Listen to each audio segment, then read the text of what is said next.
किस ब्रूटैलिटी के साथ दुनिया का एआई बबल बर्स्ट हो रहा है, यह आपको इस कहानी से पता चलेगा। कोरिया की राजधानी सियोल में एक यूनिवर्सिटी स्टूडेंट ली स्योंग हो ने एक चीज ऑब्जर्व की कि उसके जितने भी दोस्त थे उसमें से ज्यादातर दोस्त एआई स्टॉक्स में इन्वेस्ट कर रहे हैं और वहां से लाखों रुपए कमा रहे हैं। अब ये जो चीज थी ये वहां पर काफी यूनिक थी। यूनिक इसलिए कि अगर आप साउथ कोरियन मार्केट का जो इंडेक्स है, मेन इंडेक्स जिसका नाम है कोस्पी, उससे अगर आप देखते हो तो आपको पता चलेगा कि फ्रॉम 2011 टू 2025 इन 14 सालों में इस इंडेक्स ने नहीं के बराबर रिटर्न दिए हैं। बिल्कुल फ्लैट है ये, जैसे आप देख सकते हो। लेकिन फिर 2025 में कुछ ऐसा हुआ जिससे साउथ कोरिया का जो भविष्य है, फ्यूचर है, वो पूरी तरह से बदलने वाला था। कैसे? तो पूरी दुनिया में एआई का बोलबाला चल रहा है पिछले 2 सालों से, लेकिन एआई इकोसिस्टम एक ऐसी चीज है जिसमें कोरिया काफी माहिर है और वो है मेमोरी। और देखा जाए तो डायरेक्टली इनडायरेक्टली पूरी दुनिया मेमोरी के लिए साउथ कोरिया पर काफी हद तक डिपेंड है। और इसके चलते हुआ ये कि जो मार्केट पिछले 14 सालों में बिल्कुल फ्लैट था वो बढ़ने लगा। और बढ़ने कितना लगा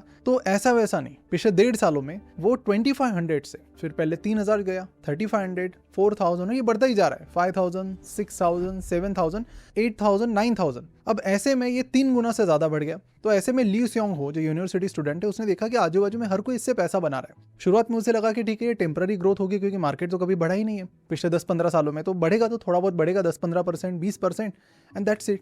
लेकिन ये कंटिन्यूसली बढ़ता ही जा रहा है, डबल हो रहा है, ट्रिपल हो रहा है, ट्रिपल से ज्यादा हो रहा है। तो ऐसे में जब ये ट्रिपल हो गया तो बहुत सारे लोगों को लगा कि अभी ये रुकने वाला नहीं है, this is going to be, ये और ऊपर जाएगा। तो ऐसे में ली स्योंग हो ने क्या किया कि अपनी फैमिली के 20 मिलियन वॉन वहाँ की करेंसी है, यानी कि लगभग 13 लाख रुपए जो पूरी सेविंग्स उनकी फैमिली की, वो मार्केट में लगा दी। शुरुआत में तो कुछ महीनों तक किस्मत काफी अच्छी थी, तो ये पैसा जो है इसका ये 15 गुना बढ़ गया। अब आप पूछोगे कि मार्केट 3-3.5 गुना बढ़ा है तो पैसा 15 गुना कैसे बढ़ा? मैं उस पर आता हूँ और वही सबसे इंटरेस्टिंग चीज होने वाली है। लेकिन फिर क्या हुआ कि कुछ ही हफ्तों में कोरियन मार्केट 35% तक गिर गया और ये गिरावट काफी थी बहुत सारे लोगों को बैंकरप्ट करने के लिए, जिसमें से एक ली स्योंग हो भी है। अब देखिए, दिखने में तो ये क्रैश मात्र 35% का था, लेकिन इसके पीछे इन्होंने कुछ 2 बड़ी गलतियां की थी।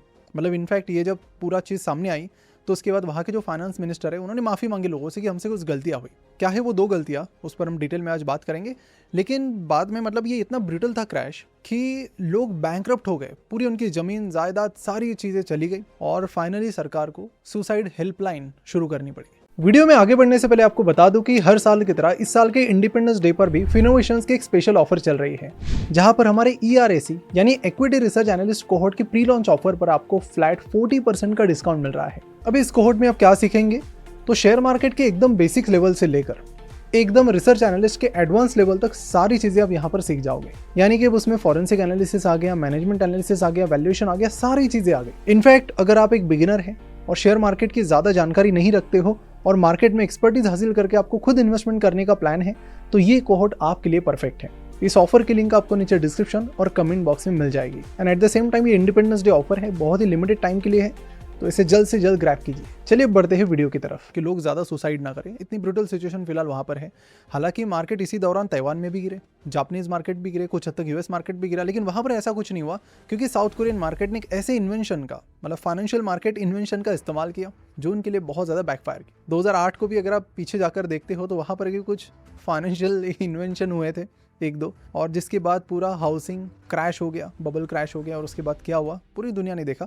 अब यहाँ पर लोग इसकी डेप्थ नहीं समझ पा रहे इसकी, लेकिन this is one of the most amazing research जो हमने रिसेंटली की है, तो this is going to be very interesting. तो डेप्थ में जाने से पहले एक बार बस आपको करंट सिचुएशन के बारे में थोड़ी आइडिया दे देता हूँ कि साउथ कोरियन मार्केट जो है वो सिर्फ 5 ट्रेडिंग सेशन में लगभग 20% लगातार गिर गया और पिछले 1 महीने में ये 34% से ज्यादा गिर चुका है। बाद में ये थोड़ा 10-15% रिबाउंड भी हुआ, लेकिन तब तक जो डिस्ट्रक्शन होना था, जो यंगस्टर्स बैंकरप्ट होने थे, वो हो चुके थे। और जो ये क्रैश था इसकी वजह से कोरियन मार्केट से $2 ट्रिलियन का मार्केट वैल्यू यानी लगभग 170 लाख करोड़ गायब हो गए।